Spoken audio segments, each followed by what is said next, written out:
Is there a bird that can challenge airplanes? This is the peregrine falcon.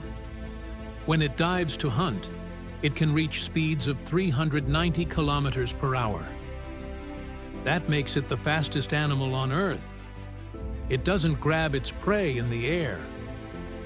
Instead, it strikes with incredible force, disabling its target in a single impact.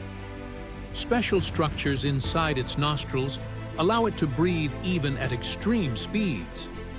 With its exceptionally high visual acuity, the peregrine falcon can detect prey from hundreds of meters above. For more, don't forget to like and follow.